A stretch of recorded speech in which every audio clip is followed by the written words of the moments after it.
Les diamants du sang, appelés à témoigner lors du procès de l'ex-dictateur du Libéria, Charles Taylor, Naomi Campbell doit s'expliquer sur les pierres précieuses qu'il lui aurait remis en 1997 à un dîner organisé par Nelson Mandela. Diamant du sang, difficile aujourd'hui d'ignorer cette expression.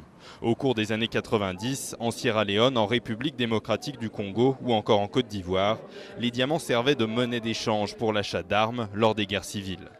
Pour y mettre un terme, un système de certification internationale a été mis en place en 2003 sous mandat de l'ONU. C'est le processus de Kimberley. Et si celui-ci a rencontré un certain succès pour en finir avec l'utilisation des diamants dans les conflits armés, pour les associations de défense des droits de l'homme, il doit encore aller plus loin. Son champ d'action devrait être plus large. Il devrait s'occuper des violations des droits de l'homme commis par les deux camps, que ce soit celui des rebelles ou que ce soit des violations commises par un gouvernement légitime. Le gouvernement du Zimbabwe, par exemple, participe au processus de Kimberley. Comment faites-vous quand un de vos membres viole les droits de ses propres citoyens ? En 2008, l'armée zimbabwéenne a pris violemment le contrôle de la région minière de Marangwe, expulsant des dizaines de milliers de petits chercheurs, tuant 200 personnes et exploitant les villageois.